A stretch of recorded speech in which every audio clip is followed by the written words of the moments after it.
Hello, everybody. Thank you for joining in today on Unplugging to Prevent Burnout. So we're going to talk about burnout, what it is, signs and symptoms that you are burnt out. We're going to talk about burnout in the workplace and in your work-life balance, as well as burnout with your workouts and also with meal prep and nutrition. So let's go ahead and dive straight into it. My name is Amy Bush. I am the general manager here at Cox Fitness Centers, and I'm going to walk you through this workshop. If you have any questions in regards to topics that we covered today, you can email me at amy.bush@coxinc.com. All right, so let's get right to it. What is burnout? Merriam-Webster says burnout is exhaustion or physical or emotional strength or motivation, usually as a result of prolonged stress or frustration. So it's an exhaustion of those different components. And it was coined by the psychologist Herbert Freudenberger in 1970s. So burnout has a couple of different components, and we're going to talk about those. That is depersonalization, which we usually see characterized more in males. Then also there is a decreased sense of accomplishment or reduced professional or personal efficacy. Or the third one would be emotional exhaustion, and that's more displayed in females with burnout. Signs to be aware of or to look for is exhaustion, isolation, escape fantasies, irritability, and frequent illness. Because of that stress response that we have continually coming up, that we are not finishing that stress cycle. And we'll talk about stress cycle here in a second. But these are some of those symptoms that we see all the time, and we just kind of push off and disregard, and maybe we'll come back later to address the issue, or we think it might be something related to something else. So it's really the combination of a bunch of these different types. The escape fantasies are thinking of how I would be better off in another job somewhere else, or also with isolation, shutting down, removing yourself from your peers, as well as your family members, friends. And then exhaustion, just always doing more and more and still feeling that you haven't quite met your mark, hoping things get better by increasing your work, spending long hours, 12-hour days on things. So stress management, that's what we were kind of talking about with that stress cycle. A lot of times we disconnect with how we're feeling or why we're feeling that way. Again, like I said, we push down the feelings that are uncomfortable, are not the happy-go-lucky feelings. We push them away. We act as if we are happy-go-lucky, or we just don't feel at all. And we go to avoidance because it's easier than dealing with the uncomfortable and what emotions may arise from connecting with ourselves. So we ignore, we push them aside, which breeds even more stress and anxiety, which really comes into having burnout. Feelings are tunnels. This is a quote that I got from a TED Talk. Feelings are tunnels, and you can also trade that feelings with stress. Stress is a tunnel that you have to work through the darkness of the tunnel in order to reach the light at the end. That was a great illustration that I thought I would share. The stress response. Let's get back to the stress response. In the golden age, or back in the day, we would have our caveman ancestors have this fight or flight response, and it would be the stressor is coming at us. We are thinking fight or flight. We go into the flight of running from the stressor, say a lion that's coming at us. We've identified our stressor, and then we've continued on to get away from the stressor with the adrenaline, the cortisol, all the things that are pumping through our blood, increased heart rate, concentration, to get away from that stressor. And then we celebrate. We're like, we got away from the stressor. That was great. Feeling good. Now I'm calm. Getting back to that rest or recovery from the stressor or threat. And a lot of times we do not complete the stress cycle. We have the stress of like our daily commute or whatever it is. We're stressed. We're in that commute.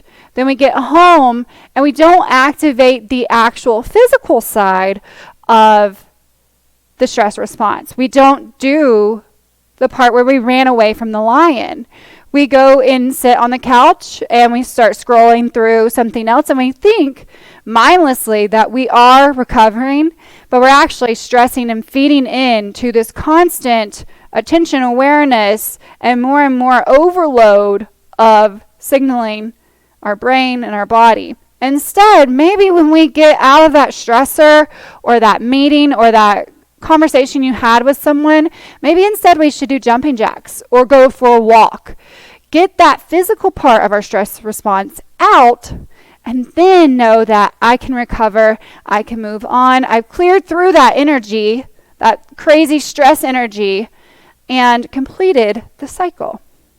So that's something to think about next time you have a stressor that comes up that's really at you. Try to complete that stress response. This can really help with burnout and the season that you're in by doing that instead of constantly going from stress response, fight or flight, to stress, fight or flight, stress, fight or flight. All these different instances that keep going through the cycle that we don't complete. So looking at that next time you have a stressful moment, because we know stress is everywhere. It's not about avoiding stress because it's everywhere. It's going to happen. It's our response and how we work through the stress that matters, and that really helps us on our journey or season of burnout. Signaling to the brain that you can wind down, calm down. So here's some other tips for work-life balance. And this is really something that you've got to come to a conclusion with and form your own boundaries. Because boundaries are healthy, right? With people, with situations, things like that. And we need those boundaries in our work-life balance as well. So working on unplugging every day. Like I said, in that stress response that we go through, sometimes we go to the next stimulus and we get stimulated and then we get stimulated and it's just a lot of overload. We think it's recovering, we think it's relaxing by scrolling, going through things, but really it's another stimulus, it's another stressor that we don't realize that we're doing because we can do so many things now. We overload our system. And so unplugging each day, creating a faux commute as well by signaling it's time to shut down our computer, or that it's time to shut down our brain. Sticking to a bedtime screen time routine is a great way to do that. Or even before you get there, having a stopping point in your day, not letting your work day trickle into 12 hours. Really obviously working on the times that you have deadlines, things like that, but really trying to stick to a boundary with yourself and with work. Because if you do that, you will be more productive the next day instead of feeling just on a fine wire of, I'm about to lose it, I have not had a break, I am just overloaded, I am just stressed. No, you have to take those boundaries and set them for yourselves and what works for you. And know that maybe now, since I'm working from home, my cutoff time is 6 o'clock. From 6 to 6:30, I do my commute and I go for a walk. And then I transition into mom mode, dad mode, walk my dog, whatever it is, to enjoy your time to start winding down, to work on your self-care as well.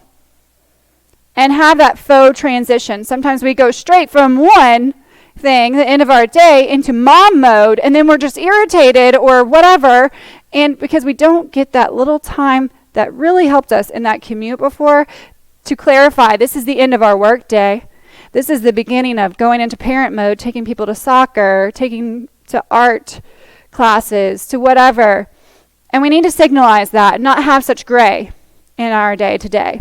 That will really help with burnout and with your stress levels every single day. Stick to that time.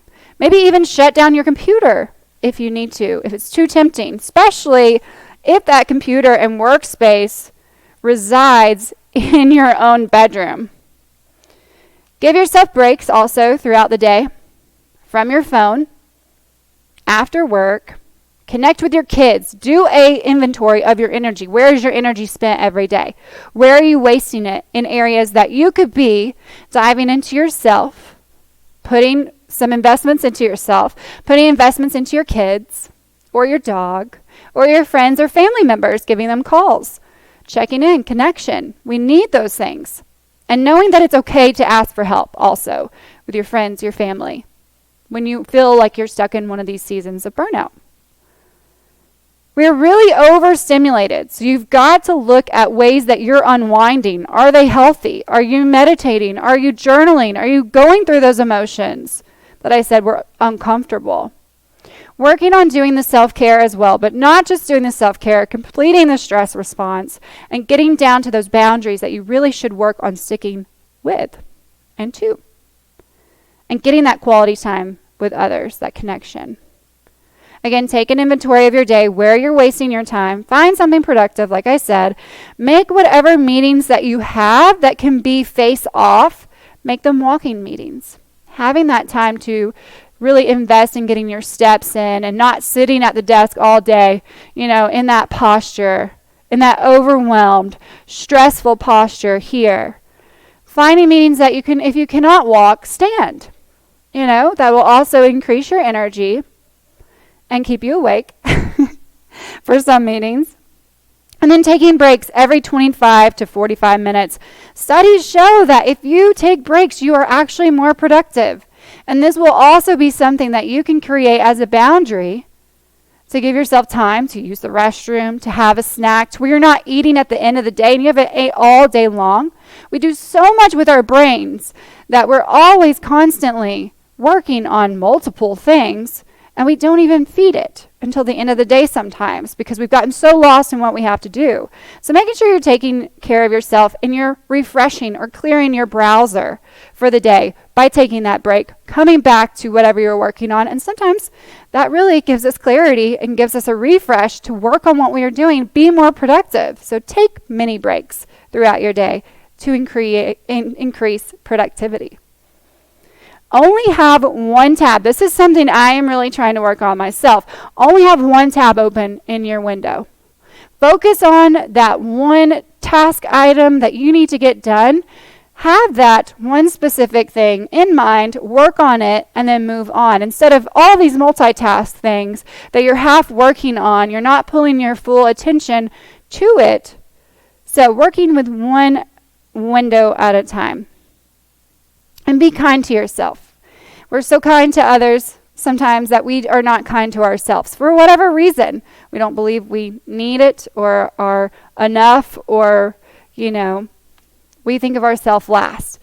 So be kind to yourself even on the bad days that you have. It will get better with work and time, hard work, putting those boundaries, doing all the things that you need to do, and it will definitely get better over time, but you've got to work on making those other little things priorities in order to really create this transition through your burnout season. It's not fun. I've been through it myself. You have to give it time. You have to do the work. It will not clear itself overnight.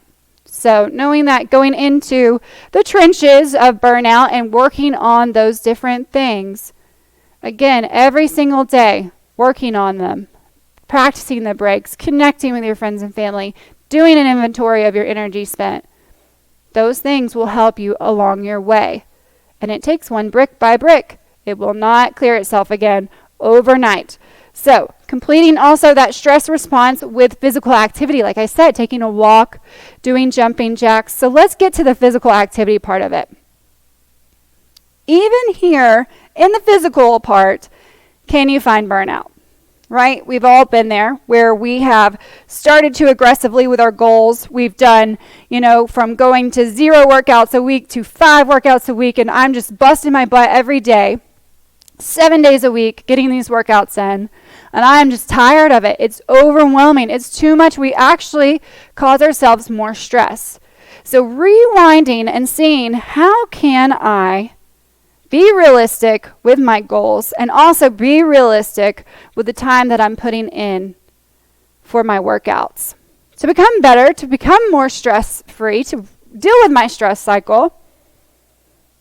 And that's by starting small, 1 to 2 times a week, 3 times a week. Again, meeting you where you were. Think about the last 2 months, how many times you've done physical activity. And then challenge yourself there. So if I was not doing anything, 0 times a week, I was doing nothing. I was sitting at my desk all day long and not moving. Okay, I'm going to walk. I'm going to walk for 15 to 30 minutes, 2 to 3 times a week. We start there. That way you set yourself up for success. You feel good, and then as you go along, you can add to those goals. So again, not burning yourself out by doing so much all at once that we feel more overwhelmed, more stressed, when this should really be relieving your stress and getting you to your next goal. So reworking that. And then honoring recovery days. Again, sometimes we are doing it all, we are working out, we're doing a lot, and we fail to incorporate recovery days like yoga, tai chi, walking, taking a hike outside, enjoying the elements outside, the sunshine, all of those things, because we are so concentrated on getting the workouts in and not taking those recovery days. Those recovery days are what you need to keep you from burning out from all the workouts you're doing, as well as it helps you prevent injury. That could potentially happen as well. And then finding new goals to train for. Keeping training interesting. It doesn't have to be the same routine every single day, every single week. Look at some new goals that you can set, like training for a 5K or working on your pull-ups. Try and hit formats or AMRAPs or chippers or CrossFit, whatever it is. Finding a new goal to keep it interesting, and do that periodically. Don't just stick with the same thing all the time, because we know that gets boring. I know that gets boring for my own personal workouts as well. And then switch up your training for every 6 to 12 weeks. Or take a week off. Sometimes we need to just connect with ourselves, maybe go into more the mental side or emotional, whatever's happening in our lives, or we just need a break in order to refresh and come back rejuvenated about what we're doing, to feel passionate about what we're doing. And again, like I said, switch up that training. If you're doing the same weight, you're doing the same routine, you really need to look at switching it up, changing your weight. Try barbells instead of dumbbells. Try kettlebells instead of resistance bands. Switch it up, switch up your modes, switch up your formats. Those are awesome ways to switch up your physical activity so that you don't see burnout in your workout. So moving on to nutrition, our last component of burnout here. You don't really think about it much, but nutrition can get a little daunting. It's the hardest little key to lifestyle change that a lot of us neglect to take on, when it can actually really drive us through weight loss and really help us on our journey to weight loss. So nutrition, ways that you can avoid burning out in meal prep specifically with nutrition is getting creative by using Pinterest. That is my favorite tip because I use it all the time. Just watch out. Pinterest can be deceiving, and lots of cheeses and creams and things like that. So put in keywords like healthy or whole food and go with that. Food blogs. 2 of my favorite food blogs are Iowa Girl Eats and then also Well Plated. Those are my favorite. Just to give you a little insight into where I like to go for creativity and try out recipes. That's fun. Also focus on international twists to cooking, exploring different cultures, looking at different ingredients that they use. Obviously trying to keep it healthy and whole food, but looking at different ways that cultures around the world season their meats or their dishes and having fun with it. There are so many awesome farmers markets around that you can get some of these. You can go to Asian markets or supermercado. There's so much you can do, and it keeps it interesting as well for you. And then be okay with having cheat meals. I think so many times we think we have to be perfect. We have to be perfect in our workouts. We have to be perfect in our emotions. We have to be perfect in our meals. And that is not the case. Actually, it is important for you to have a cheat meal. Yes, do your exercises. I'm not a big person to be like, no, you should not reward yourself with something. Life is a nice balance, all right? And it does not mean that you have to be perfect and you have to eat like a bird. It is for enjoyment. We use hunger. We use our appetite for comfort. Don't get lost in your emotions and the comfort foods, but have a cheat meal. Sustainable, not perfection. So have those little built-in cheat meals that you enjoy yourself. Maybe have that burger, but maybe have a side of a salad instead, so you can get a little bit of both. I will be the first to tell you, I am not a perfect portioned person when it comes to eating. But you know that when I do have a bad week, I know the next week or as soon as I can, I get back on my health train. And again, there'll be a cheat meal here and there, and I will not feel bad about it at all. Make your meals convenient. We think that has to be something that we cook every single night. We make everything homemade. We're, doing all this organic this, non-GMO that, gluten-free this. And we need to make things convenient because guess what? We've got a lot of stuff going on. Sometimes we stress ourselves out even more by thinking, again, we have to be perfect. Everything has to be homemade. And, it's got to have all these ingredients or lack thereof of ingredients. But sometimes convenient is great. And there are ways to eat healthy in convenient ways. So not everything has to be prepped. Use things like your minute rice. There are great heatable minute rice. There you go. There's your carb.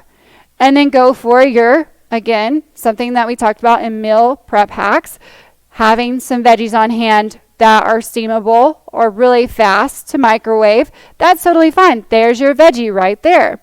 And then maybe a protein. So a can of chicken, can of tuna. Obviously, you want to go with the freshest and best ways. Also, there's an option of rotisserie chicken. You can make that or make a salad. Very easy. Just make sure you have your different components of your carbs, your proteins, your fats. And then also make sure your portions are not getting overwhelming on our plate. Going back for seconds. Eat slower. Digest. Give yourself time to realize that you are full. And again, make it convenient. It doesn't have to be perfect. There's so many ways that you can go about convenience without stressing yourself out and taking so much time in the kitchen. But speaking of times when you are prepping in the kitchen, try different ways of meal prep days. Not just on Sundays when we make it for 7 days. I'm one person that cannot eat leftovers like that. It grosses me out. So what I do is I cook at night. I cook more.